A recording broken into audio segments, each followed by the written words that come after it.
ఎప్పుడైనా కూడా దేవుడుతో కలిసి పనిచేసిన వారు శిష్యులు, వారందరూ కూడా వారు ఆ జ్ఞానాన్ని చూశారు, నేర్చుకున్నారు. అలాగే దేవుడితో కలిసి అనేకమైన చోట్లకు వెళ్ళారు. అయినప్పటికీ కూడా దేవుడు వారికి ఒక కీ అన్నమాట. అంటే అతి ప్రాముఖ్యమైన విలువైనది వారికి అది లభించకుండా దేవుడు వారిని వాడుకోలేదు. ఇక్కడ ఒక మాట చూద్దాం, ఒక మాట మనం చూసి దాంట్లోంచి వెళ్దాం. ఇక్కడ అపోస్తల కార్యములు 1వ అధ్యాయము 8వ వచనాన్ని చూస్తే చూడండి ఒకసారి. అయినను పరిశుద్ధాత్మ మీ మీదకి వచ్చినప్పుడు మీరు శక్తి నొందెదరు గనుక మీరు యెరూషలేములోను యూదయ సమరయ దేశముల ఎందంతటను బూదిగంతముల వరకును నాకు సాక్షులై ఇందురని వారితో చెప్పెను. హల్లెలూయా, గట్టిగా రైట్. కనుక ఇక్కడ చూడండి, ఇక్కడ ఆయనను పరిశుద్ధాత్మ మీ మీదకి వచ్చినప్పుడు మీరు శక్తి నొందెదరు కనుక మీరు యెరూషలేములోను యూదయు సమరయ దేశముల అందంతటను బూదిగంతముల వరకును నాకు సాక్షులై ఉందరని వారితో చెప్పాను. ఇక్కడ దేవుడు చూడండి, అంటే వారు యేసు ప్రభు వారు ఉన్నంత కాలము, అంటే ఆయన పరిచర్య చేసిన కాలము 3.5 సంవత్సరాలని మనకి ఒక క్యాలిక్యులేషన్ ఉంది కదా. ఆ 3.5 సంవత్సరాలు కూడా ఒక్కడు కూడా వారు ఏమీ చేయలేదు. యేసు ప్రభుతో అనుసరించారు, చూశారు, నేర్చుకున్నారు, తిరిగారు, కానీ వారు ఏమీ చేయలేకపోయారు. కారణం ఏంటో తెలుసా? లోపం ఏంటో తెలుసా? వారికి ఒక విధంగా చెప్పాలంటే లైసెన్స్ లేదు. వారి మీదకి ఏమి రాలేదంట, పరిశుద్ధాత్ముడు ఇంకనూ రాలేదు. వాళ్ళకి లైసెన్స్ లేకు, అంటే వారు చేయవలసిన పనికి కూడా అదేంటట, దేవుడు అనుమతి కావాలి. అనుమతి వారికి ఇంకనూ లభించలేదు. ఎప్పుడు అనుమతి లభించిందంటే ఈ సందర్భంలో లభించింది. మనకి తెలుసు, మన దినాన అయితే ఇంకా 2 వీక్స్ బిఫోర్ మనం ఒక మాట్లాడుకున్న యూదులు పండగల గురించి మాట్లాడుతున్నాం కదా, గుర్తుందండి? చెప్తారా? యూదులు పండగలు ఏడుస్తూనే ఉన్నాను, మీరు చెప్పట్లే. చెప్పండి. ఒకటి పస్కా, 2, 3, 4 అదే ఇది ఆ 4వ పండగే ఇక్కడ. అక్కడ ఏంటట, ఒలీవుల కొండ దగ్గర యేసుప్రభు వారు ఆరోహణం అయిపోతున్నప్పుడు శిష్యులందరూ కూడా అక్కడికి వెళ్ళిపోయి రొమ్ము కొట్టుకొని, అయ్యా వెళ్ళిపోతున్నావా అని చెప్పి ఆయన అడుగుతున్నప్పుడు దేవుడు ఆయనతో మాట్లాడిన తర్వాత వారు ఈ మేడగదిలోకి వెళ్ళిపోయి, వారు అప్పటికే ఒక 10 దినాల ఉపవాసంలో ఉంటారు, 120 మంది. అందులో ఈ శిష్యుల గుంపు అంతా కూడా ఉంటుంది. వారందరి మీదకి ఏమైందట, ఇక్కడ అయిందట, ఆయనను పరిశుద్ధాత్మ మీ మీదకి వచ్చినప్పుడు మీరు శక్తి నొందెదరు అంటే వారికి ఆ పెంతెకోస్తు దినం ఏమైందట, వారి మీదకి పరిశుద్ధాత్మను వచ్చేసారట. వారి మీదకి వచ్చినప్పుడు వారు శక్తి నొందడమే కాకుండా జరిగిన నెక్స్ట్ కార్యక్రమం ఏంటట, శక్తి నొందెదరు కనుక వారి మీద శక్తి వచ్చింది కాబట్టి ఏమైందట, మీరు యెరూషలేములోను యూదయ సమరయ దేశముల అందంతటను బూదిగంతముల వరకును నాకు సాక్షులై ఉందిరని వారితో చెప్పాను. అంటే ఎప్పుడైతే వారి మీదకి పరిశుద్ధాత్ముడు వచ్చారో అప్పుడు ఏమైపోయిందట, వారందరూ కూడా ఒక స్థలంలో లేరు. వారు అనేక బూదిగంతములు, అంటే to the ends of the earth అంటారు. అంటే భూమికి ఒక కట్ట చివర ఎక్కడో ఉంటుంది, ఒక ఒరిజిన్ ఉంటుంది కదా, ఎక్కడ ప్రారంభమైందో అంతం కూడా ఉంటుంది, భూమికి కూడా ఉంటుంది కదా. గుండ్రంగా ఉంది కాబట్టి లేదంటారా?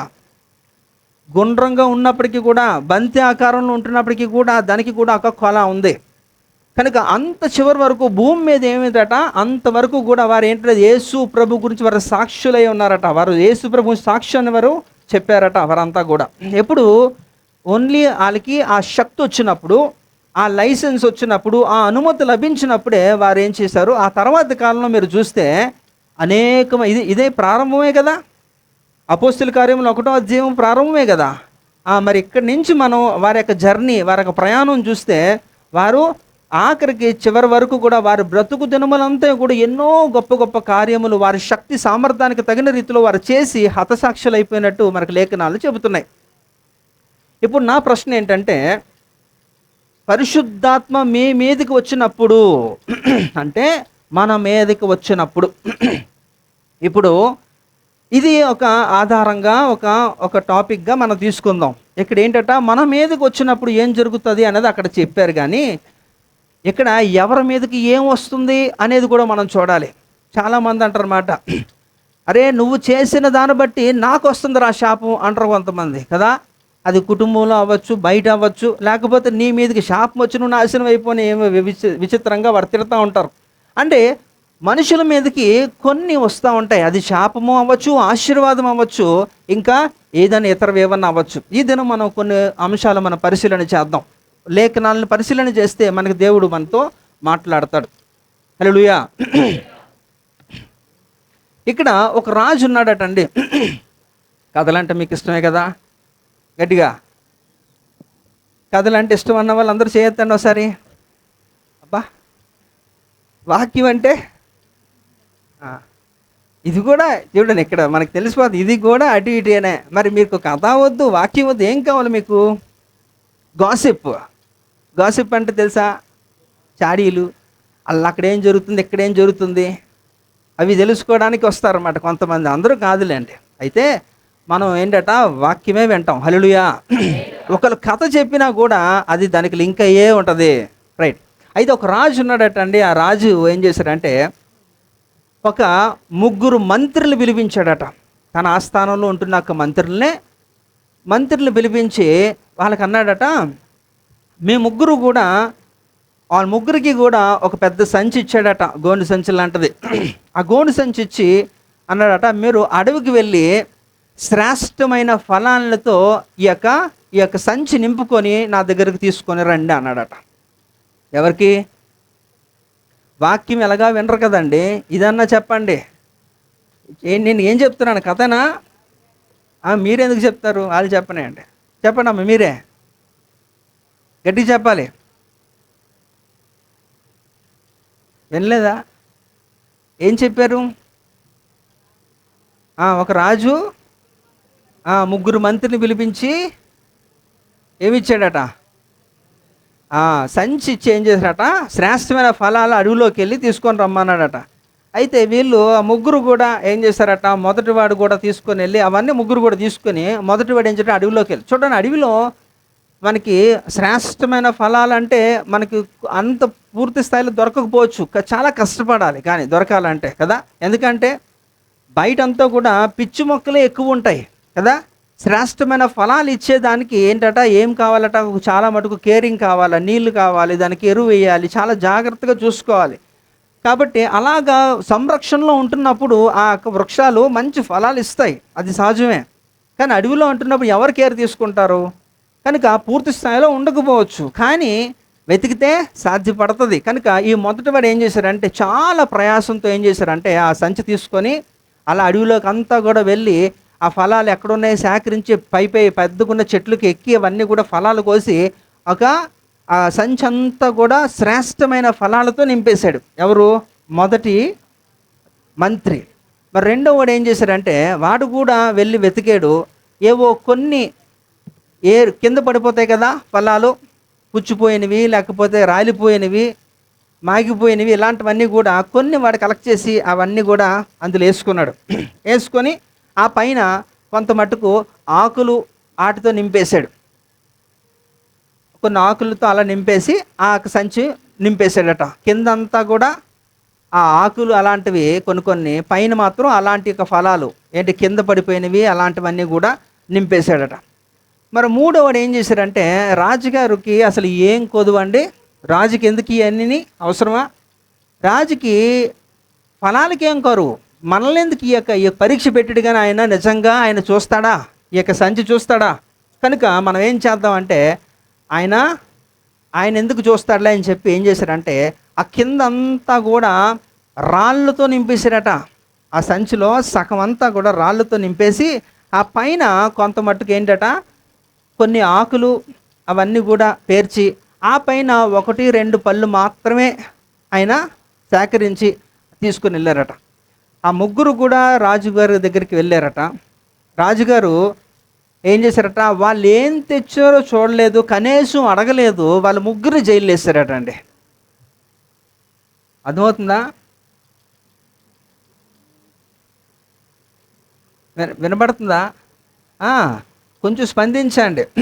ఆ ముగ్గురు ఏం చేశారట, ఆ 3 సంచులు తీసుకొస్తే ఆ ముగ్గురిని కూడా కనీసం ఏం తెచ్చావు ఏంటి అనేది చెకింగ్ కూడా చేయకుండా ఏం చేశారట, ఆ ముగ్గురిని కూడా జైల్లో వేశారట. 3 జైల్లో పెట్టాడట, 3 జైల్లో పెట్టాడట సపరేట్ బ్లాక్స్లో. అయితే ఆ పెట్టేసిన తర్వాత అన్నాడట, మీరు 1 నెల మీరు ఏం చేయాలి తెలుసా, మీరు తెచ్చుకున్న ఆహారం భుజించిన తర్వాత నెల రోజు 30 రోజులు అయిపోయిన తర్వాత బయటికి రావాలని చెప్పి వెళ్ళిపోయాడట. అయ్యి బాబు, అయిపోయింది కథ. ఈ మొదటి వాడు ఎవడైతే ఉన్నాడో వాడు అన్ని శ్రేష్టమైన ఫలాలన్నీ కూడా సంచితి నింపేశాడు కదా. ఆ 30 రోజులు హ్యాపీగా ఉన్నాడట జైల్లోని, చక్కగా తినుకొని బాగానే పుష్టిగా ఉన్నాడట. 30వ రోజు అయిన తర్వాత రాజుగారు వెళ్ళారట. వెళ్ళి ఆ మొదటి మంత్రి యొక్క చెరసాలను చూస్తే అది ఓపెన్ చేయగానే అతడు చక్కగా ఉన్నాడట. అతన్ని విడుదల చేశారంట. ఆడ హ్యాపీగా గోనె సంచి తీసుకొని రాజుకి వందనాలు చెప్పి బయటకు వచ్చాడట. బాగున్నాడు, ఎందుకంటే ఆ ఫలాలన్నీ కూడా తిన్నాడు. వాడు తన మీద ఆరోగ్యాన్ని కాపాడుకోగలిగాడు. రెండో వాడు ఏంటట, అంతా కూడా వాడు కొంత మటుకు బక్క చిక్కిపోయే రెండో వాడు. ఎందుకంటే కుళ్ళిపోయినవి పడిపోయినవి తెచ్చాడు కాబట్టి రోగగ్రస్తుడైపోయాడట. చచ్చిపోలేదు కానీ రోగగ్రస్తుడైపోయి బక్కగా ఉండి వాడు నడవలేని స్థితికి ఉన్నాడట. 30వ రోజున 31కి ఓపెన్ చేస్తే ఆడు పడిపోయాడట, నడవలేని స్థితిలో ఉన్నాడట. అలాగ అయిపోయాడట. మరి 3వ వాడి దగ్గరికి వెళ్ళి చూస్తే ఆడు చచ్చిపోయాడటండి. ఎందుకు మీకు అర్థమైందా? దీంట్లో ఏమన్నా నీతి ఉందంటారా? లేదా? ఉందా లేదా? ఎవడ చేసుకున్నది వాడి మీదకే వస్తుంది. అవునా కదా?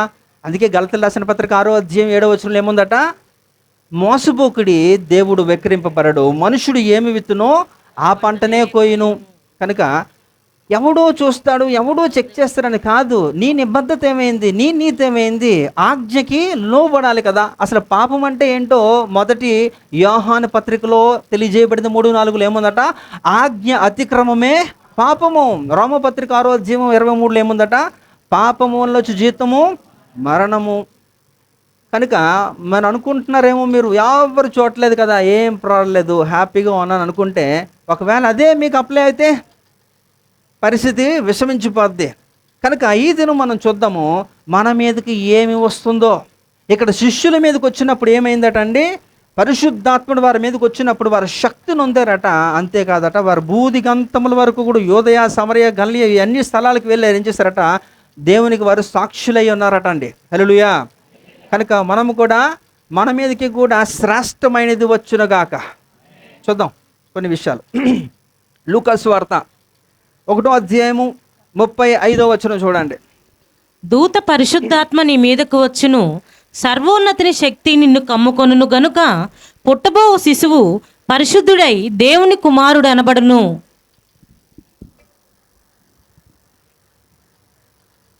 ఈ సందర్భాన్ని మనం గమనిస్తే మరియ తల్లి ఏంటట, మరి దూత వచ్చి చెప్తుందట, పరిశుద్ధాత్ముడు నీ మీదకి వచ్చును. ఆమె మీదకి ఏమొచ్చిందండి, పరిశుద్ధాత్ముడు. మనకి తెలుసు యేసు క్రీస్తు ఒక జనన విధానం ఎలాంటిదట, పరిశుద్ధాత్మన వలన యేసు ప్రభు వారు మరియ గర్భంలో జన్మించారు కదా. తను ఎలా గర్భవతి అయిందంటే అక్కడ దేవుడు తెలియజేస్తున్నాడు. ఆ విషయం అక్కడ చెప్తున్నప్పుడు అంటే ఎవరి మీదకి ఎవరు వచ్చారట, ఈ మరియ మీదకి పరిశుద్ధాత్ముడు వచ్చాడు. అయితే అంత పరిశుద్ధాత్ముడు వస్తే అక్కడ గర్భవతి అయిపోయింది, బాగానే ఉంది. కానీ అక్కడ పరిస్థితులు అనుకూలంగా లేవు, ప్రతికూల పరిస్థితుల్లో తను నివసిస్తుంది. ఎందుకంటే యూదాలో ఉంటున్న వారు, అందులోని యూదులుగా పిలువబడుతున్న వారు ఇలాంటి విషయాలు చాలా సీరియస్గా తీసుకుంటారు. ఎందుకంటే అది తప్పుడు విధానంలో జరిగితే ఏంటట, రాళ్ళతో కొట్టి చంపేస్తారు. శిక్షలు కూడా చాలా ఘోరంగా ఉంటాయి, కనికరం ఉండదు ఇలాంటి విషయాల్లో. ఎంకనో మోషే ధర్మశాస్త్రం అమల్లోనే ఉంది కనుక అవన్నీ కూడా జరుగుతాయి. ఇక్కడ గమనించండి, తన మీదకి వచ్చినప్పుడు అంటే తన మీదకి వచ్చినప్పటికీ కూడా ఇక్కడ నీ పరిస్థితి కూడా, ఎందుకంటే తను కూడా ఎన్నో విధాల పరిపరి విధాలుగా తను ఆలోచిస్తుంది. ఎందుకంటే ఒక స్త్రీగా అలాంటి ఒక పరిస్థితి ఎదుర్కొంటున్నప్పుడు సమాజం ఏమంటుంది అనేది వారికి తెలుసు. ఇక్కడ కూడా చాలా ఘోరమైన పరిస్థితి వారు ఎదుర్కోవాల్సి వస్తుంది అలాంటి పరిస్థితుల్లో ఉంటే. ఎవరు నమ్మరు కూడా. కనుక ఇక్కడ ఏంటంటే నిందలు, అవమానాలు ఎన్ని వచ్చినప్పటికీ కూడా వారికి తీసుకున్న ఒక తీర్మానం ఎలాగుందంటే, ఇక్కడ తన మీదకి వచ్చినప్పుడు మేరీ ఏమైతే ధైర్యవంతురాలైపోయింది. అవునా, ఒకవేళ నా మీదకి నిందలు, అవమానాలు ఎన్ని వచ్చినప్పటికీ కూడా ఐఎమ్ రెడీ టు ఫేస్ అనుకుంది. ఎప్పుడు ఆ దూత వచ్చి విషయం తెలియపరిచినప్పుడు తను ఒక నిర్ణయం తీసుకున్నది. ఎవరు? మరియా. కనుక ఈరోజు మీరు ఆలోచించండి, మీ మీదకి ఏమొస్తుందో నాకు తెలియదు, కానీ మీ మీదకి ఆ పరిశుద్ధాత్మలు వస్తే మీరు శక్తి నొందుదురుగాక. అంతేకాదు మీరు కూడా ధైర్యము వహిస్తారు. అప్పుడు మీ జీవితంలో మీరు ఎదుర్కోబోతున్న నిందలు, కరువు, అవమానాలు, ఖడ్గము ఎన్ని వచ్చినప్పటికీ కూడా మీరు కూడా మీ ప్రయాణము మధ్యలో మీరు ఆపకుండా కొనసాగించగలుగుతారు. అందుకనే కదా ఇక ప్రకటన గ్రంథం 2వ అధ్యాయంలో కూడా ఒక మాట ఉంది. ఏంటట? జయించిన వారికే జీవ కిరీటం. ఎవరికి పెడితే వాళ్ళకి కాదండి, పార్టిసిపేట్ చేస్తున్న ప్రతి ఒక్కరికి కప్పిస్తే కప్పులు ఏమి ఉండవేక కదా. కనుక అంతిమగా ఎవరైతే వారు జయం పొందుకుంటారో వారికి అన్నీ కూడా. అందుకనే సొలొమోను భక్తుడు కూడా ప్రసంగి గ్రంథంలో ఒక మాట అంటే 7వ అధ్యాయంలో ఏముందట? కార్య ఆరంభము కంటే కార్య అంతము మేలని. కనుక స్టార్ట్ చేయడం ఎవరన్నా సరే స్టార్ట్ చేస్తారు, ఉద్యోగంతోనో, లేకపోతే ఇతరులు బట్టి ఇన్స్పిరేషన్ బట్టో, ఇతరులు బట్టి, లేకపోతే ఇతరులు ఇచ్చే ధైర్యాన్ని బట్టో, వివిధ రకాలుగా. కానీ తర్వాత ఇది మా వలన కాదండి, అవ్వదండి అని చెప్పి వారి చేతులు ఎత్తేసిన సందర్భాలు ఎన్నో కనపడతాం మనకి. కానీ ఇక్కడ దేవుడు చెప్తున్నాడు, ఇక్కడ తను అలాగా ఆలోచించి భయపడినప్పటికీ కూడా తన మీదకి ఏమొచ్చిందట? పరిశుద్ధాత్ముడు మరియ మీదకి వచ్చినప్పుడు ఏమైందట? సర్వోన్నతుని శక్తి నిన్ను కమ్ముకుని శక్తి పొందుకుంది. ఇంకేందట? కనుక పుట్టబో శిశువు పరిశుద్ధుడై దేవుని కుమారుడు అనబడును అని అక్కడ వాగ్దానం చేసి వెళ్ళిపోతాడు. ఆ తర్వాత తను ఎంతగా కొనసాగించబడిందంటే తను ఈ లోకరక్షకుడికి ఒక తల్లి అయిపోయింది. ఈ రోజుకి కూడా, నేటి దినానికి కూడా ఈ ప్రపంచం అంతట్లో కూడా మీరు కానీ తెలుసుకోగలిగితే the most respectable women in the world అంటే it is none other than Mother Mary, the virgin Mary. కనుక ఈ యొక్క కన్యక మరియ చాలా ఎక్కువగా ఏమట? రెస్పెక్ట్, గౌరవాన్ని పొందుతున్న వ్యక్తిగా మనకి బైబిల్లోనే కాదు బయట కూడా హిస్టరీలో కూడా తెలియజేయబడ్డ సత్యం అది. ఎందుకో తెలుసా? ఎన్ని వచ్చినప్పటికీ కూడా తను మేబీ ఖచ్చితంగానే ఉంటారు. వారి తల్లిదండ్రులు లేకపోతే యోసేపు తల్లిదండ్రులు కూడా అనుకుని ఉండుంటారు, ఈమె సరైనది కాదనుకుంటారు. సమాజం కూడా ఆ కాలంలో దూషించే ఉండొచ్చు. కాబట్టే కదా మరి ఎవరు కూడా యేసు ప్రభు వారు గర్భంలో ఉంటున్నప్పుడు తను ఈ యొక్క జన్మనివ్వడానికి ఆ బెత్లెహేము ఆ నగరాల్లో తిరుగుతున్నప్పుడు ఏ ఒక్కరు కూడా చిన్న సహాయం చేయకపోవడానికి కారణం ఏంటి? This is also one of the reason. కాబట్టి మీరు ఆలోచించండి, ఎన్ని నిందలు, అవమానాలు, ఎంత కష్టము, శ్రమలు వచ్చినప్పటికీ కూడా ఆ ధైర్యము ఎవరిస్తారంటే నీ మీదకి వచ్చువాడే. హల్లెలూయా. కనుక మన మీదకి ఎవరు వస్తున్నారు అనేది మనం ఈ యొక్క ఉదయకాల సమయంలో మనం జ్ఞాపకం చేసుకుందాం. కొన్ని విషయాలు త్వరగా చూద్దాం. ఇంకా చూడండి, 2వ రాజుల గ్రంథం 2వ అధ్యాయము 9వ వచనం కూడా చూస్తే, వారు దాటిపోయిన తర్వాత ఏలియా ఎలీషాను చూచి, నేను నీ యొద్ద నుండి తీయబడక మునుపు నీ కొరకు నేనేమి చేయకూడదునో దానిని అడుగుదమని చెప్పగా, ఎలీషా నీకు కలిగిన ఆత్మలో 2 పాళ్ళు నా మీదకు వచ్చినట్లు దయచేయమనెను. ఇక్కడ కూడా గురు శిష్యులిద్దరు కూడా మాట్లాడుకుంటున్నారండి. ఎవరండి? ఏలియాతో ఎవరు మాట్లాడుతున్నారు? ఎలీషా అనేక దైవజనుడు మాట్లాడుతున్నాడు. ఏంటంటే, అయ్యా మీరు వెళ్ళిపోతున్నారు. ఎప్పుడు ఆయన వెళ్ళిపోతున్న సందర్భం ఏంటి? అగ్ని రథాలతో ఏంటంటే ఆయనకి ఈ కిందకి ఆఫర్ వచ్చింది ఆయన్ని కొనుక్కోవడానికి.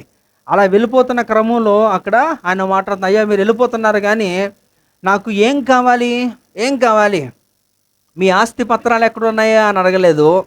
మీకు ఏమన్నా భూములు ఉంటే అవి నాకు ఇచ్చి అంటే నేను ఇంకా భూమి మీద ఉన్నాను కాబట్టి వాటిని దున్నుకుంటాను అనలేదు. ఎందుకంటే ఆయనే ఒక భూస్వామి కదా. ఎన్నట? 12 అరకలు కదా. ఎవరికి? ఎలీషాకి 12 అరకలు ఉన్నాయట. వాటన్నిటిని కూడా ఏం చేశారట? అందరికీ కూడా పంచిపెట్టేసి ఆయనకుంటున్న మినిమం ఒకే ఒక ఆధారం అనేది ఎద్దులు, కాడెద్దులు కూడా ఏం చేశారట? వధించి వాటిని అన్నిటిని కూడా అందరికీ కూడా విందు చేసేసాడు. ఆయనకంటూ ఆధారంగా ఏమీ లేకుండా చేసుకొని ఆయన దేవుని కొరకు నిలబడిపోయాడు. హల్లెలూయా. మరి ఆయన మీదకి ఏం కోరుకుంటున్నాడు? ఆయన ఇవేమీ కోరుకోలేదు. భౌతిక సంబంధమైన విషయాలు ఏది అడగలేదు. ఆయన అడుక్కుంటుంది ఏంటట? చదవండి అమ్మా. ఎలీషా నీకు కలిగిన ఆత్మలో 2 పాళ్ళు నా మీదకి వచ్చినట్లు దయచేయమనెను అంటున్నాడు. నాకేం కావాలట? అయ్యా నీ మీద ఉంటున్న నాకు అభిషేకము నాకు 2 టైమ్స్ ఇవ్వా, డబుల్ పోర్షన్ ఇవ్వా అని అడిగాడు. నిజంగా అద్భుతంగా ఆయనకు వచ్చేసింది. దాని మీదకి వచ్చిన తర్వాత ఆయన యొక్క పరిచర్య మీరు చూస్తే ఏలియా కంటే కూడా ఎలీషా అద్భుతాలు ఎన్నో చేశాడండి. చెప్పకూడదామా? అన్ని అద్భుతాలు చేశారంటే ఆయన చనిపోయిన ఒక కుమారుణ్ణి కూడా లేపాడు. విచిత్రం ఏంటంటే బ్రతుకున్నప్పుడు ఎవడన్నా చేస్తాడు, మళ్ళీ చెప్తున్నాను, బ్రతుకున్నప్పుడు ఎవడన్నా చేస్తాడు, కానీ చనిపోయిన తర్వాత ఎవడు చేయగలడు. కానీ అలా చనిపోయిన తర్వాత కూడా చేసిన అద్భుతము ఏకైక వ్యక్తి అంటే ఈయనే. ఎవరు? ఎలీషా. ఇక మోయోబీడు అనే ఒక సైనికుడు చనిపోతాడండి. ఆ సందర్భంలో చనిపోయిన తర్వాత అతన్ని తీసుకుని ఎక్కడ పాతి పెడతారు? ఈ యొక్క ఎలీషా సమాధిలోనే ఆయన పాతి పెట్టినప్పుడు ఎలీషా శల్యములు అంటే ఎముకలు, ఆ ఎముకలు అట ఆ శవానికి తగలగానే అటు లెగిసి కూర్చున్నాడట అండి. ఎంత అద్భుతం అండి! ఇలాంటివి ఎందుకో తెలుసా? Double portion of blessing. ఆయన మీదకి వచ్చిన అభిషేకం అలాంటిది. కనుక నీ మీదకి ఆ ఉదయకాల సమయం ఏమొస్తుందో, శాపం వస్తుందా, లేకపోతే ఆశీర్వాదం వస్తుందా, అభిషేకం వస్తుందా, దురాత్మ వస్తుందా, ఏమో మరి నాకు తెలియదు. కనుక మీరు అర్థం చేసుకోవాలి. చూద్దాం అయితే ఇప్పుడు కొన్ని విషయాలు మరి యొక్క లేఖనానుసారంగా కొన్ని విషయాలు నేను త్వరగా నేను చూపించి నేను ముగించేస్తాను. మొట్టమొదటి చూద్దాం. ఇది ఇంట్రడక్షనేనా అండి, ఇవేమీ కాదు. మీకు అర్థం అవడం కొరకు 2 మాటలు చెప్పాను. ఇప్పుడు సబ్జెక్ట్లోకి వెళ్దాం కదా. ఇంట్లో బాబు ఇది వదిలేటట్లేడని నేను వదలను కదా అండి, నాకు ఉన్నది ఇది ఈ సమయం కదా, నేను ఎలాగ వదిలేస్తాను. చూద్దాం ఇప్పుడు త్వరగా. ఆదికాండం 49వ అధ్యాయము 26 చదవాలి. నీ తండ్రి దీవెనలు నా పూర్వీకుల దీవెనలపైని చిరకాలము పర్వతముల కంటే హెచ్చుగా ప్రబలమగును. అవి ఏసేపు తల మీదను తన సహోదరుల నుండి వేరుపరచబడిన వాని నడినెత్తి మీదను ఉండును. ఓకే, ఇక్కడ ఏంటంటే యాకోబు మనకి తెలుసు కదండి. యాకోబు మరి ఆయన అవసాన దశలో ఉంటున్నప్పుడు తన కుమారులందరినీ కూడా దీవించాలనుకున్నాడు. అలాంటి సందర్భంలో ఇక్కడ యోసేపు మీద కూడా ఆయన ఏం చేశారట? యోసేపు తల మీదను తన సహోదరుల నుండి వేరుపరచబడిన వాని నడినెత్తి మీదను ఉండును. అక్కడ వారికి ఏం చేశారట? యోసేపును ఆయన దీవించాడు. యోసేపు మీదకి ఏం వచ్చాయంట? అక్కడ దీవెనలు వచ్చాయి. తన తండ్రి దీవెనలు రావడం వలన దేవుని యొక్క కనుదృష్టి యోసేపు మీద ఉండడం వలన కూడా యోసేపు ఎలా అయిపోయాడండి. మనం చాలామందికి కొంత అర్థం కాని విషయం ఏంటంటే యోసేపు కూడా 12 మందిలో ఒకడు కదా. యాకోబు సంతానం వాళ్ళే కదా, గోత్రకర్తలుగా మనం పిలువబడుతున్నాం. ఇశ్రాయేల్ అంటే ఈ రోజుకి మరి వాళ్ళే. కానీ యోసేపుని దేవుడు తప్పించేశాడు. యోసేపు లేడు కదా, గోత్రం ఉన్నాడు. యోసేపు గోత్రం ఉందా? లేదే, యోసేపు లేదు. యోసేపు కుమారుడు మనష్షే, ఎఫ్రాయిము వాళ్ళ గురించి మళ్ళా ఒకటి మాట కనపడుతుంది, కానీ ఆయన లేడు. ఆయన చిగురించే కొమ్మగా దేవుడు చేసాడు. ఆయనకు లైన్ వేరైపోయాడు ఆయన. కాబట్టి ఇక్కడ తల్లిదండ్రులు దీవెనలు కూడా ఏమైందట? బిడ్డలకి వర్తిస్తాయి. అందుకనే ఇక్కడ మనకి దీర్ఘాయుష్ కావాలంటే ఏం చెయ్యాలి అనేది కూడా 10 ఆజ్ఞల్లో ఒకటి కదా. నీ తల్లిని నీ తండ్రిని ఏం చేయాలట? సన్మానిస్తే మనకేమొస్తుందట? దీర్ఘాయుష్ వస్తుందట కదా. అంటే ఇప్పుడు నేను జిమ్కి వెళ్తే సరిపోతుందండి, మంచి హెల్త్ డైట్ చేస్తే సరిపోతుందండి అంటే అవి చెయ్యండి, నేను కాదనట్లేదు. కానీ అవన్నీ కూడా మళ్ళీ చెబుతున్నాను, శారీరకమైనవే కదా, అంతే కదా, భౌతిక సంబంధమైనవి అవి, లౌకికమైనవి అవి. కానీ ఆధ్యాత్మికంగా నువ్వు ఎదగడానికి, నువ్వు ముందుకెళ్ళడానికి ఈ యొక్క నీ తల్లిదండ్రుల దీవెనలు అవసరం. కనుక ఇక్కడ యోసేపు మీదకి ఏమొచ్చేట? దీవెనలు వచ్చాయి. ఆయన కూడా అంతే లోబడి ఉన్నాడు. కాబట్టి అందుకే నిన్న కూడా ఈ యొక్క విషయాన్ని మీకు తెలియజేశాను. ద్వితీయోపదేశకాండం 28వ అధ్యాయం 2వ వచనం చూసాం కదా. ఏంటట? నీ దేవుడైన యెహోవా మాట విని ఎడల ఈ దీవెనలన్నీ నీ మీదకి వచ్చును, నీకు ప్రాప్తించును. కాబట్టి నిజంగా ఆయన కూడా ఎంత లోబడ్డాడంటే సహోదరులందరూ కూడా అనునిత్యమైన దోషిస్తూ ఉండేవారు. చిన్ననాటి బాల్యం అంతా కూడా వేదన దుఃఖమే కదా యోసేపుకి. అయినప్పటికీ కూడా ఒకరిని కూడా ద్వేషించినట్టుగా కానీ పల్లెత్తి మాట అన్నట్టుగా కానీ యోసేపు వాళ్ళక సహోదరులతో గొడవ పడుతున్నట్టు కానీ కలహప్రియుడిగా కానీ అక్కడ ఒక పేరు లేదు కదండి. లోబడ్డాడు కదా. మరి లోబడితే ఆశీర్వాదం ఉంటుందా ఉండదా? ఈజీగా ఉంటుంది. మరి యోసేపు మీదకి ఏమైందట? దీవెనలు వచ్చేసాయి. కనుక ఈ రోజుకి మీ మీదకి కూడా ఆ దీవెనలు వచ్చునుగాక. ఆమెనే. కానీ దానికి తగిన రీతిలో మీరు లోబడాలి కదా. అందరికీ కావాలా, కానీ దానాక ఆ కీ తీసుకోరు. అదే ఇక్కడ ప్రాబ్లం. ఇంకా చూద్దాం. యెహెజ్కేలు గ్రంథం కూడా చూస్తే, యెహెజ్కేలు గ్రంథం 1వ అధ్యాయము 3వ వచనం చూద్దాం. ఏంటంటే ఇక్కడ యాజకుడునగు యెహెజ్కేలునకు ప్రత్యక్షము కాగా అక్కడనే యెహోవా హస్తము అతని మీదకి వచ్చెను. రైట్. ఇక్కడ కూడా మనం చూడండి, యెహెజ్కేలు ఒక గొప్ప ప్రవక్త. అసలు యెహెజ్కేలు యొక్క నేపథ్యం మీకు తెలుసా? తన బ్యాక్గ్రౌండ్ ఏంటంటే, వారు యాజకులు వంశంలో నుంచి వచ్చినవాడు. ఎవరు? యెహెజ్కేలు. వారి తల్లిదండ్రులు యాజకులు, వారొక పూర్వీకులందరూ కూడా యాజకులు. కనుక ఆటోమేటిక్గా ఆయన కూడా ఒక యాజకుడే అవ్వాలి. వాస్తవంగా అది కొనసాగాలి. కానీ ఎక్కడ దేవుడు అక్కడ బ్రేక్ తీసుకున్నాడు. ఇన్స్టెడ్ ఆఫ్ ప్రీస్ట్హుడ్కి బదులుగా ఆయన ఏం చేశారు? ప్రవక్తగా వాడుకున్నాడు దేవుడు. చాలా అద్భుతం. ఆయన అంటే ప్రతి ఒక్కరు ఒక జీవనం, ఒక బయోగ్రఫీ కానీ మీరు కానీ వాక్యంలో కానీ చదవగలిగితే చాలా శ్రేష్టమైన విషయాలు దేవుడు తెలియజేస్తాడు. యెహెజ్కేలుకి ఏమైందట? యెహెజ్కేలు నాకు ప్రత్యక్షము కాగా అక్కడనే యెహోవా హస్తము అతని మీదకి వచ్చెను. దేవుని హస్తము ఆయన మీదకి వచ్చేసిందట. మరి దేవుని హస్తం ఒకరి మీదకి వస్తే ఎలా ఉంటుందో తెలుసా? ఆయన తర్వాత లైఫ్ స్టైల్ ఎలాగుందో తెలుసా? మీరు చదివితే చాలా అద్భుతం చేశాడు ఈయన కూడా. చూద్దాం కొన్ని విషయాలు. యెహెజ్కేలు గ్రంథం 37వ అధ్యాయం 7-10 వచనాలు చదువుదాం. ఆయన నాకిచ్చిన ఆజ్ఞ ప్రకారము నేను ప్రవచించుచుండగా గడగడమను ధ్వని ఒకటి పుట్టెను. అప్పుడు ఎముకలు ఒకదానితో ఒకటి కలిసికొనెను. నేను చూచిచుండగా నరములను మాంసమును వాటి మీదకి వచ్చెను. వాటి పైన చర్మము కప్పెను. అయితే వాటిలో జీవాత్మ ఎంత మాత్రమును లేకపోయెను. అప్పుడు ఆయన నరపుత్రుడా, జీవాత్మ వచ్చినట్లు ప్రవచించి ఇట్లనుము, ప్రభువుకు యెహోవా సెలవిచ్చినదేమనగా, జీవాత్మ నలుదిక్కుల నుండి వచ్చి హతులైన వీరు బ్రతుకున్నట్లు వారి మీద ఊపిరి విడువుము. ఆయన నాకు ఆజ్ఞాపించినట్లు నేను ప్రవచింపగా జీవాత్మ వారిలోనికి వచ్చెను. వారు సజీవులై లేచి లెక్కింప శక్యము కాని మహాసైన్యమై నిలిచిరి.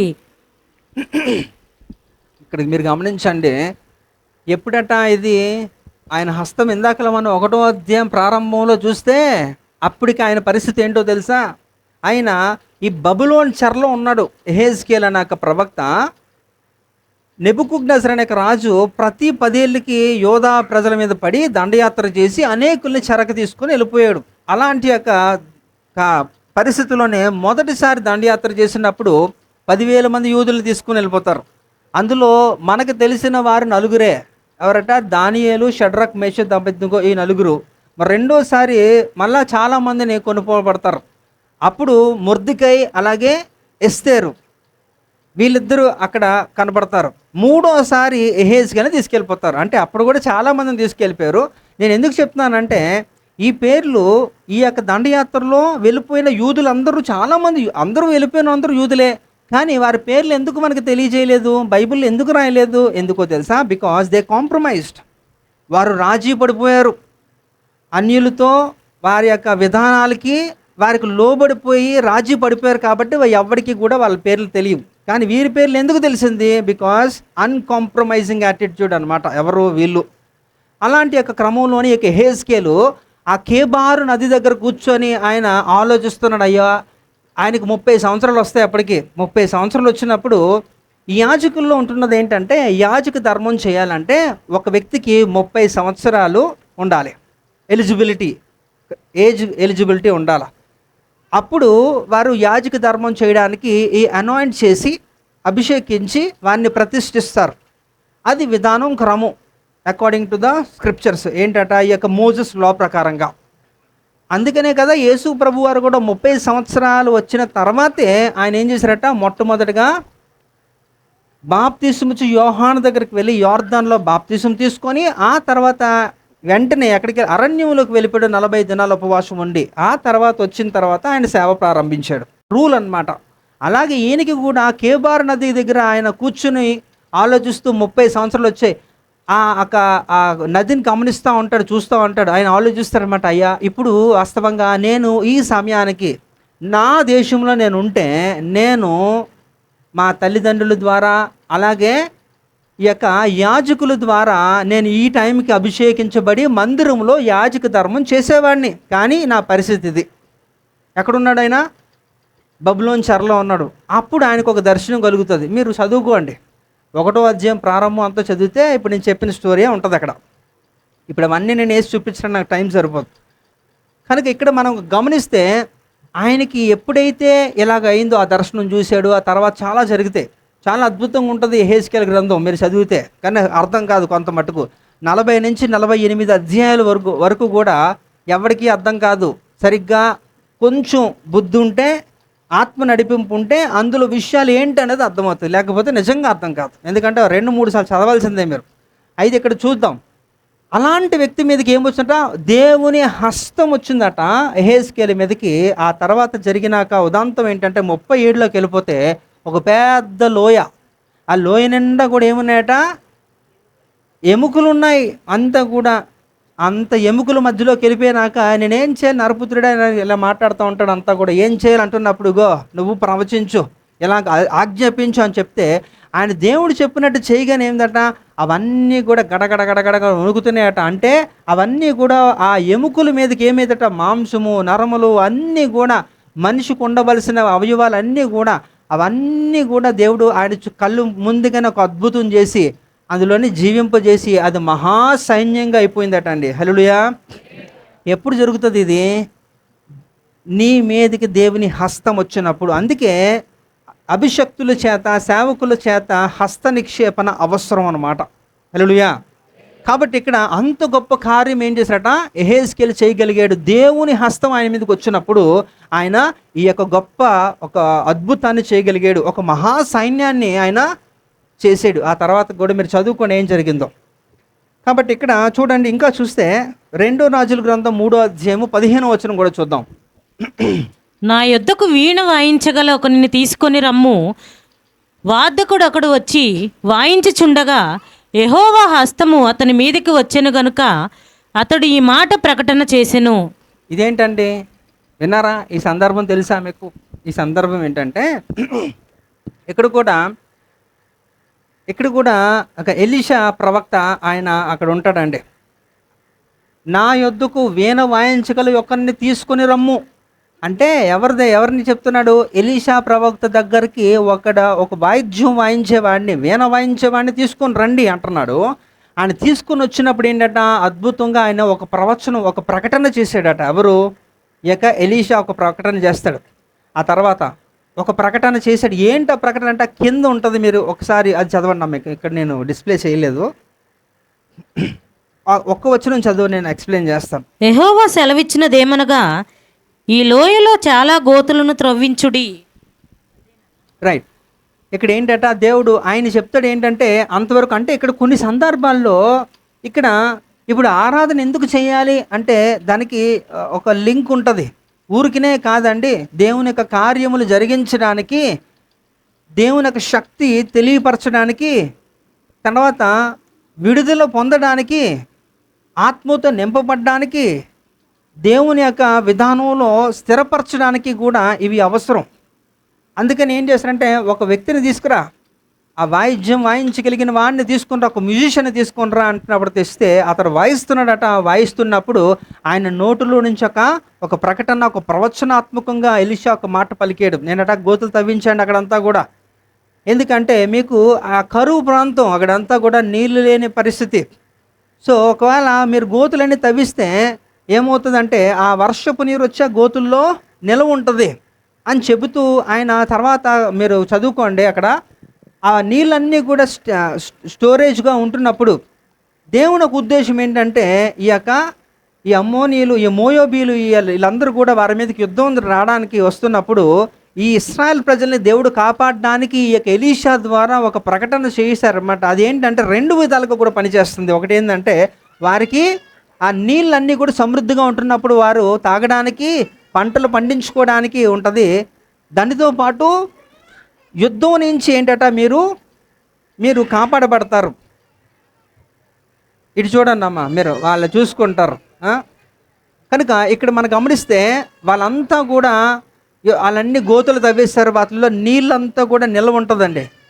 ఆ తర్వాత ఈ యొక్క శత్రువులందరూ కూడా వస్తారు.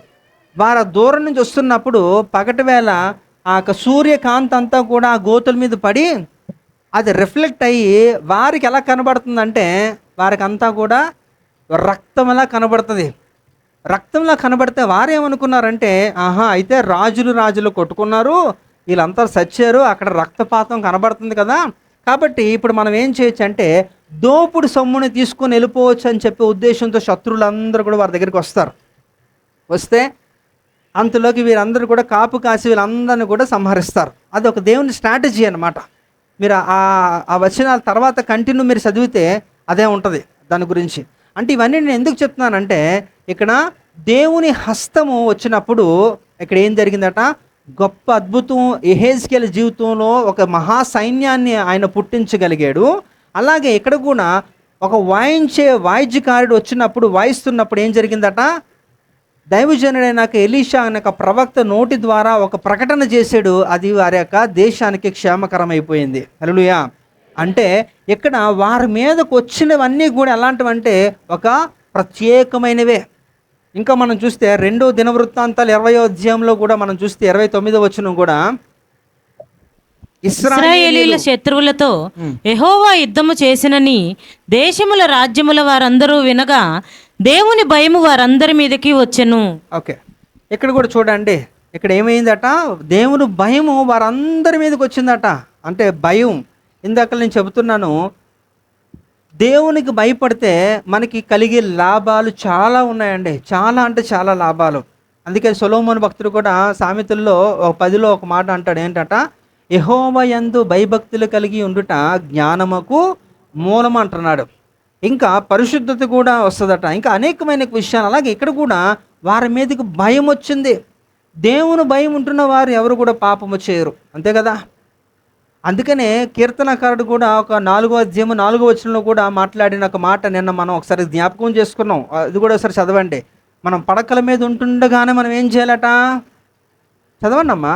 కీర్తనలో 4. భయము నొంది పాపము చేయకుడి, మీరు పడకల మీద నుండగా మీ హృదయములలో ధ్యానము చేసుకుని ఊరకుండుడి. కదండి. కనుక దేవుని భయం ఆటోమేటిక్గా ఉంటే ఎవరు కూడా పాపము చేయడానికి సాహసించరు. అయితే అయినను పాపము చేస్తున్నారు అంటే వారికి వాత వేయబడిన మనస్సాక్షి కలిగిన వారు, అంతే కదా, సింపుల్. లోపల ఉంటున్న వాడు హెచ్చరిక చేస్తున్నప్పటికీ కూడా మీరు తొక్కుకొని వెళ్ళిపోతున్నప్పుడు దాని అర్థం ఏంటి, అదే. కనుక ఇక్కడ కూడా మనం చూస్తే ఈ యొక్క వారందరి మీదకి కూడా దేవుని భయం వారందరి మీదకి వచ్చేసిందట. వారి మీదకి దేవుని భయం వచ్చింది కాబట్టే వారు ఏం చేయగలిగారట, వారు లోబడగలిగారు. దేవునికి భయపడితే ఎంతటి ఆశీర్వాదం అన్నదానికి ఇది ఒక నిర్వచనం. కనుక ఈ రోజుల్లో తల్లిదండ్రులకి బిడ్డలు లోబడట్లే, వారు వ్యతిరేకంగానే మాట్లాడుతూ ఉంటారు. అన్నీ కూడా ఒకప్పుడు కాలంలో అంతా కూడా తల్లిదండ్రుల నిర్ణయమే ఫైనల్ అవుతుంది కదా పిల్లల జీవితంలో. వాళ్ళు ఏం చెబితే అది వినేవారు. కానీ ఈ రోజుల్లో పిల్లలు చెప్పిందే తల్లిదండ్రులు వినాల్సి వస్తుంది, అంతే కదా, కాదంటారా? అలా అయిపోయింది. నిన్న కూడా మనం మాట్లాడుకుంటే ఏలీ మాట విన్నారండి? ఏలీ మాట విన్నారా వారు పిల్లలు? వినలేదే. వింటే అసలు వాళ్ళు ఎందుకు అలా అయిపోతారు? బలి నైవేద్యము ఇంకా పనికి రాదని దేవుడు కరాఖండ్గా 2 సమూయేలు 18లో చెప్పేశాడు కదా, 3వ అధ్యాయంలో 1 సమూయేలు 3లో. కనుక ఇక్కడ మనం ఆలోచిస్తే దేవుని భయము వారి మీదకి వచ్చింది కాబట్టి వారి పశ్చాత్తాపం కలిగింది వారికి. అందువలన వారి దేశము సుభిక్షంగా ఉంది, వారికి క్షేమాభివృద్ధి వారికి వచ్చేసింది. ఇంకా మనం చూద్దాం, ఆదికాండం 22వ అధ్యాయము 12వ వచనం చూడండి, చదవండి అమ్మా. ఆదికాండం 22వ అధ్యాయము 12వ వచనం. అప్పుడు ఆయన, ఆ చిన్నవాని మీద చెయ్యి వేయకుము, అతని నేమియు చేయకుము, నీకు ఒక్కడై ఉన్న నీ కుమారుడు వినిదీయలేదు గనుక నీవు దేవునికి భయపడువాడు అనియు ఇందువలన నాకు కనబడుతున్నదనెను. ఇక్కడ కూడా చూడండి, దేవునికి భయపడితే ఎంతటి ఆశీర్వాదము. ఇక్కడ కూడా అబ్రహాము జీవితంలో దేవుడు చెప్తున్నాడు, అబ్రహాము దేవునికి భయపడ్డాడు. అందువలన ఏమైందట, ఆ చిన్నవాడి మీద చెయ్యి వేయొద్దు అంటున్నాడు దేవుడు చెప్తున్నాడు అక్కడ. నిజంగా ఆయన దేవునికి భయపడ్డాడు కాబట్టి తన సొంత కుమారుని ఇవ్వడానికి ఆయన వెనుదిరగలేదు. కాబట్టి తనకి దేవుడు ఎంతగా దీవించాడంటే అబ్రహాము కాలంలో అతడే ఐశ్వర్యవంతుడు, బహుగా ఆశీర్వదించబడినవాడు. ఇన్ఫ్యాక్ట్ చెప్పాలంటే ఈ నేటికి కూడా ఒక విధంగా ఇశ్రాయేల్ ప్రజల్ని వాళ్ళందరినీ ఈ రోజుకి కూడా వారు చేసిన అనేకమైన తప్పులను కూడా దేవుడు క్షమించగలుగుతున్నాడంటే వారి పూర్వీకులకి దేవుడు ఇచ్చినాక వాగ్దానం కదా. అబ్రహాముకి దేవుడు చేసిన ఒక వాగ్దానాన్ని బట్టి నేటి తరములో ఉంటున్న యూదులుగా పిలువబడుతున్న ఇశ్రాయేల్ ప్రజలకి కూడా దేవుడు ఏం చేస్తున్నాడట, వారిని క్షమిస్తున్నాడు. ఇంకను దీర్ఘశాంతము వారి పట్ల దేవుడు కలిగి ఉన్నాడు. కాబట్టి ఇది మనం గమనించండి. భయపడితే ఎంతగా మనకి ఆశీర్వాదమో, భయం వలన మనం చాలా మటుకు ఏ విషయానికి దేవునికి భయపడాలంటే మనుషులకి కాదు, మరి ఇంకా వేరే వాటికి కాదు, కానీ దేవునికి భయపడితే నీకు చాలా ఆశీర్వాదం. అందుకే కదా ఇక్కడ కూడా సిలువ మీద వేలాడుతున్న ఒక దొంగలు కూడా మాట్లాడుతున్నప్పుడు కూడా ఇది ఒక సందర్భం చూస్తే లూకాసు వార్త 23వ అధ్యాయంలో కూడా మనం గమనించవచ్చు. అక్కడ 40లో చూడండి. అయితే రెండవ వాడు వానిని గద్దించి, నీవు అదే శిక్షా విధిలో ఉన్నావు గనుక దేవునికి భయపడవా. చాలు కదా. అక్కడ ఆ ఇద్దరు మధ్యలో సంభాషణ జరుగుతున్నప్పుడు, అరే మన ఇద్దరం కూడా అదే పరిస్థితులు ఉన్నాం కదా, దేవునికి భయపడవా నువ్వు అని అంటున్నాడు. అంటే ఒకడు ఆల్రెడీ దేవుణ్ణి నమ్ముకున్నాడు, దేవుడని అంగీకరించాడు, దేవుడని ఆయన తెలుసుకొని గుర్తించాడు కనుక ఆయన సేవ్ అయిపోయాడు. ఆయనతో మాట్లాడినాక వాగ్దానమే కదా మనం సిలువలో పలికిన రెండో మాట ఏంటట, నీ రాజ్యం వచ్చినప్పుడు నన్ను జ్ఞాపకం చేసుకో అంటే దేవుడు అన్నమాట, నువ్వు నేడే నాతో పరదేశంలో ఉండు అని దేవుడు ఇంక ఏ మాట ఇంక ఎక్స్ట్రాలు ఏం మాట్లాడలేదు. అది కాదురా నువ్వు ఇలాగా నువ్వు ఎలా చేసావు కదా అలా ఇలా అనలేదు, కానీ ఇక నేరుగా ఆయన అనే మాట ఏంటంటే వాగ్దానం చేశాడు, నువ్వు పరదేశంలోకి వెళ్ళిపోతావు డైరెక్ట్గా. అంటే అంతవరకు కూడా వాడి జీవితం ఎంత అస్తవ్యస్తంగా ఉందంటే వాడు ఒక బందిపోటు తిరుగుబోతూ, తర్వాత ఏంటంట వ్యతిరేక స్వభావం. అంటే ఆ రోజుల్లో రోమా ప్రభుత్వం మీద తిరుగుబాటు చేసే వాళ్ళు చాలామంది ఉంటారు. అలాంటి వారిలో ఈ యొక్క దొంగ కూడా ఒకడు. ఈ యొక్క ఇద్దరు డిస్మస్ గెస్టస్ అన్న వాళ్ళు కూడా అలా దేవుని మీద వ్యతిరేకంగా ప్రవర్తించిన వాళ్ళే ఇక్కడికి చూస్తే. అందుకే ఇక్కడ భయపడితే, దేవునికి భయపడితే, నీ మీదకి దేవుని భయం వస్తే, నీకు పశ్చాత్తాపం వచ్చినప్పుడు నువ్వు పాపము చేయవు కనుక నువ్వు దేవునికి అంగీకారంగా ఉంటావు. అంటే ఇక్కడ మనం ఆలోచించండి, ఇక్కడ దేవుని భయం వారి మీదకి వచ్చినందున పట్టణం అంతా కూడా కాపాడబడింది. ఎందుకంటే పశ్చాత్తాపంతో. ఇక్కడ యోనా సందర్భంలో కూడా మనం చూస్తే అక్కడ నినేవే అనే ఒక పట్టణం ఉంది కదండి. ఆ నినేవే పట్టణవాసులందరినీ కూడా దేవుడు ఏం చేద్దాం, నాశనం చేద్దాం అనుకొని యోనాను పంపిస్తే ఆయన నినేవేకు బదులుగా తార్షీష్కు వెళ్తాడు. అక్కడికి వెళ్ళి ఏం చేస్తున్నాడట, అక్కడికి వెళ్ళి వాళ్ళకి సువార్త ప్రకటించకుండా అటు వెళ్ళిపోయినప్పుడు దేవుడు ఒక చేపను పంపించి, ఒక తిమింగిలాన్ని పంపించి ఆయన్ని మింగింపు చేసి 3 దినాల తర్వాత ఆయన పశ్చాత్తాపడి బయటికి వచ్చిన తర్వాత వెళ్ళి అక్కడ ప్రకటిస్తాడు. ఆ నినేవే పట్టణవాసులందరికీ కూడా సువార్త ప్రకటించినప్పుడు వారందరూ కూడా లోబడ్డారు. వారి మీదకి ఏమొచ్చిందట, పశ్చాత్తాపం వచ్చింది కదా, కనికరం వచ్చింది. వారందరికీ దేవుడికి లోబడ్డారు కాబట్టి వారందరూ కూడా రక్షణలోకి వచ్చేసారు. హల్లెలూయా. కాబట్టి ఇక్కడ దేవుని భయం వారి మీదకి వస్తే, అది నీ మీదకి వస్తే కూడా మీరేమవుతారట, పశ్చాత్తాపం నొందుతారు. ఒక వ్యక్తి సారీ ఫీల్ అవ్వాలంటే వారికి రావాల్సింది ఏంటట, రిగ్రెట్ అవ్వాలి, వాళ్ళు కన్ఫెస్ అవ్వాలి, రికన్సల్ అవ్వాలి. కాబట్టి వారు పశ్చాత్తాపడితే తప్ప వారి నోట్లో నుంచి అలాగా వారి పాపి అని, వారు తప్పు చేశారనేక అలాంటి యొక్క మనసు వస్తుంది. పశ్చాత్తాపం రాకపోతే ఇవేవి రాదు. కొంతమంది పెదవుల ద్వారా అంటారులేండి, కానీ వారి గురించి మాట్లాడట్లేదు. లోతైన పశ్చాత్తాపం కలిగిన ప్రతి ఒక్కరు కూడా క్షేమముగా ఉంటారు. హల్లెలూయా. కాబట్టి ఇక్కడ అదే జరిగింది. ఇంకా చివరిగా ఒక మాట చూద్దాం. జకర్యా గ్రంథం 12వ అధ్యాయము 10వ వచనం చూద్దాం. అతడు లేహీకి వచ్చే వరకు. ఒక నిమిషం. ఓకే, ఇది కూడా చూద్దామా? సరే, చూడండి, చదవండి. దావీదు సంతతి వారి మీదను యెరూషలేము నివాసుల మీదను కరుణ నొందించు ఆత్మను, విజ్ఞాపన చేయు ఆత్మను నేను కుమ్మరింపగా వారు తమ పొడిచిన నా మీద దృష్టించి, ఒకడు ఒక కుమారుని విషయమై దుఃఖించినట్లు, తన జ్యేష్ఠపుత్రుని విషయమై ఒకడు ప్రలాపించినట్లు అతని విషయమై దుఃఖించుచు ప్రలాపింతురు. ఇది కూడా ఇందాకలా నేను ఆల్రెడీ చెప్పేశాను ఇదే సందర్భం. ఇందాకల పైన వారందరి మీదకి కూడా భయం వచ్చింది కాబట్టి వారి కాపుదల, వారికి దేవుడు భయం వస్తే వారు ఖచ్చితంగా దేవునికి లోబడే ఉంటారు. కాబట్టి వారు దేవుని యొక్క త్రోవ నుంచి తొలగిపోరు. ఇక్కడ కూడా చూస్తే ఇక్కడ ఏంటో వారికి కూడా అలా చేసినందున వారికి పశ్చాత్తాపం వచ్చేసిందట. వారికి పశ్చాత్తాపం రావడం వలన వారు కూడా మరలా దేవుని కంట్రోల్లోనే వారు ఉండగలిగారు. ఇంకా నేను ఎక్కువ ఎక్స్ప్లెయిన్ చేయను, సమయం లేదు కనుక. నెక్స్ట్ చూద్దాం ఒకసారి. అంటే ఇదంతా కూడా ఏంటంటే యెరూషలేము నివాసులందరి మీదకి కూడా గొప్ప పశ్చాత్తాపం రావడం వలన వారు సేవ్ అయిపోయారండి. ఇప్పుడు ఒక ఒక ఒక పట్టణాన్ని దేవుడు కాపాడాలంటే అందులో ఉన్న వారందరూ కూడా దేవునికి అనుకూలంగా ఉండాలి వద్దా? చూడండి, కుటుంబంలో ఒక్కడు తప్పు చేస్తే కుటుంబమే పోయింది కదా. గెహజీ విషయంలో, ఈ యొక్క ఆకాన విషయంలో, వీరందరూ కూడా వారు వ్యక్తులుగా వారు మాత్రమే తప్పు చేశారు, కానీ వారి కుటుంబం కూడా బలైపోవడానికి కారణం ఏంటంటే, మేబీ దాన్ని లోతుగా విశ్లేషిస్తే వారి కుటుంబం నేపథ్యం కూడా ఉంటుంది, ఎక్కడో ఒక మూలాల్లో ఉండొచ్చు. లేకపోతే దేవుడు ఊరికనే వారిని అందరినీ సంహరించడు కదా. ఏదో ఉంటుంది అంటే వారు కూడా ఏకీభవించి ఉంటారు, లేకపోతే ఏదైనా చేసి ఉంటారు విరుద్ధంగా అనుకోవచ్చు. కాబట్టి ఇక్కడ మనం చూద్దాం, న్యాయాధిపతుల గ్రంథం 15:14 చూస్తే, అతడు లేహీకి వచ్చే వరకు ఫిలిష్తీయులు అతన్ని ఎదుర్కొని కేకలు వేయగా యెహోవా ఆత్మ అతని మీదికి బలముగా వచ్చినందున అతని చేతులకు కట్టబడిన తాళ్ళు అగ్ని చేత కాల్చబడిన జనుపు నార వలె నాయను, సంకెళ్లను అతని చేతుల మీద నుండి విడిపోయెను. ఇక్కడ కూడా సంసోన్ విషయంలో కూడా దేవుని ఆత్మ ఆయన మీదకి బలముగా వచ్చిందట. బలముగా వచ్చినప్పుడు ఆయనకి చేతికి వేసిన సంఖ్యలన్నీ కూడా ఒక దారపు పోగుల్లాగా తెంపేశాడట అండి.